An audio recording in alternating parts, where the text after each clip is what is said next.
Assalamualaikum warahmatullahi wabarakatuh. Bertemu lagi di channel Uma Ome, tempatnya tutorial bermanfaat. Ya, kali ini yang kita butuhkan teman-teman untuk tutorialnya adalah sebuah benang ya. Benang ini benang nilon yang biasa digunakan emang-emang membuat boplang atau penggaris dalam membuat pondasi. Kemudian kita butuhkan adalah round kabel clips ya, atau klip kabel atau klem kabel biasanya nyebutnya di tukang bahan bangunan. Nah, ini kita butuhkan adalah cuma 3 aja, yang saya gunakan adalah nomor 8 ya, 8 untuk kabel 8 diameter 8 mili.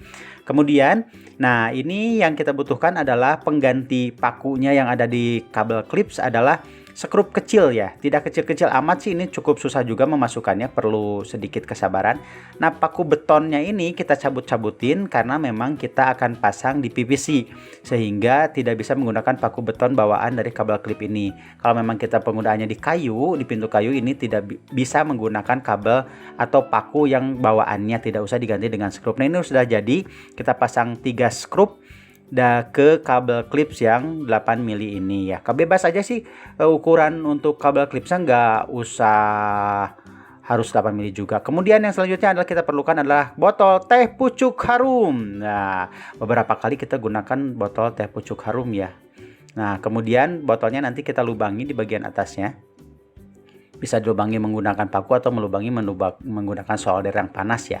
Kemudian kita pasangkan di bagian atasnya. Ini kebetulan saja teman-teman, kebetulan saja di bagian atasnya ada celah ya, jadi tidak terlalu rapat pintunya, sehingga saya pasangnya di situ. Kalau memang punya teman-teman pintunya rapat banget, itu bisa pegangnya di pinggir ya, di bawah jempol saya itu tuh.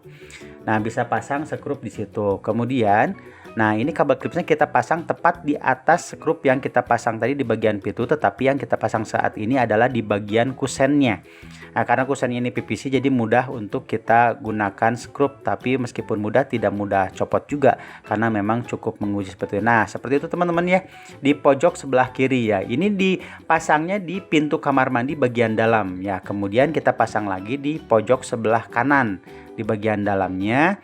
Untuk yang kabel clips yang keduanya seperti itu, kita pasangnya seperti itu menggunakan obeng, tapi harus memang cukup sabar ya teman-teman, karena memang ini di atas dan posisinya juga cukup tidak kurang menguntungkan ya untuk kita pasang-pasang seperti ini. Kemudian yang terakhir, kabel clipsnya kita akan pasang di bagian bawah, di kusen bagian bawah. Yang untuk kabel klip yang di belakang ini kita pasang untuk mengunci aja, agar nanti si benang tidak lari kemana-mana, sehingga tidak membuat menjadikan pintu ini ngaganjel ya, jadi tidak ngaganjel seperti itu. Nah, kemudian setelah 3 klip kita pasang sekarang benang yang tadi kita sudah siapkan yang nyambung ke tutup botol yang tadi kita lubangi. Kemudian kita pasangkan ke semua kabel clips, kita usahakan masuk ya seperti ini teman-teman. Untuk yang teman-teman punya yang ring yang suka ada skrupnya ya di bagian untuk kaitan itu, lebih baik itu daripada kabel klip, bisa digunakan juga, karena yang ini sekarang adanya kabel klip ya, kita gunakan seperti ini.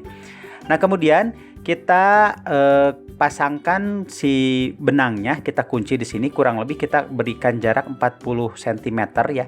Nanti untuk bukanya agar lebih leluasa, tapi jika kurang nanti bisa diatur-atur di bagian botolnya saja, di botolnya agar tidak terlalu rendah ketika turunnya. Ini sudah selesai ya teman-teman untuk instalasi jalurnya, jalur pegasnya seperti itu.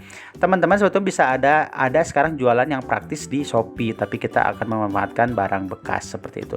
Nah, ini kita buka aja ya teman-teman si brandingnya, karena memang beberapa kali kita gunakan botol teh pucuk harum, tetapi teh pucuk harum belum kunjung mengendorse Uma Ome, jadi kita poloskan saja, kita isi air penuh ya teman-teman. Jadi ini beda-beda untuk setiap pintu, karena ini pintunya PVC cenderung ringan, kita hanya menggunakan beban pengungkitnya adalah 1 botol aja seperti ini. Nah, ini sudah disiapkan tutupnya yang sudah nyambung ke bagian benang, tinggal kita simpan saja seperti ini. Dan mekanismenya adalah teman-teman, jika pintunya kita buka, otomatis si botolnya akan terdorong naik ya, ini seperti ini. Nah, pintunya dibuka, si botol akan terdorong naik. Nah, kemudian jika kita lepaskan pintunya, botol akan menarik dengan daya beratnya air tadi dengan sendirinya sehingga pintu akan tertutup dengan sendirinya. Nah, ini memudahkan jika teman-teman ingin kebelet pipis atau kebelet air dan lupa mengunci. Ini yang penting adalah tidak dikunci tapi tertutup kalau di rumah pribadi seperti itu ya. Jadi mudah sekali. Ini kita coba dengan anak saya ya. Anak ini umur 3 tahun dan memang sepertinya tidak terlalu kesulitan untuk mendorongnya karena bebannya hanya 1 botol air teh pucuk harum. Nah, ini cukup ya. Nah, ini bisa airnya bisa buka. Kemudian untuk membuka dari dalamnya juga memang tidak terlihat kesulitan ya anak umur 3 tahun ini. Nah, ini bisa keluar dengan sendirinya. Oke teman-teman, itu mudah-mudahan cukup membantu ya. Ini dari barang bekas, tapi kalau teman-teman tidak mau ribet bisa beli aja yang jadinya ada alat penutup buka pintu otomatis di marketplace manapun gitu. Tapi kalau memang low budget ya bisa gunakan seperti ini, bisa gunakan barang-barang bekas tetapi bisa bermanfaat. Terutama untuk bapak-bapak nih biar disayang istri ya di rumah. Ya, kalau weekend bisa mengadakan weekend project seperti ini. Terima kasih. Itulah kontennya, mudah-mudahan bermanfaat dan jangan lupa tekan like dan juga tinggalkan jejak di kolom komentar, kita bersilaturahmi. Kemudian jangan lupa subscribe channel Uma Ome biar nggak ketinggalan tutorial-tutorial bermanfaat lainnya. Terima kasih. Wassalamualaikum warahmatullahi wabarakatuh.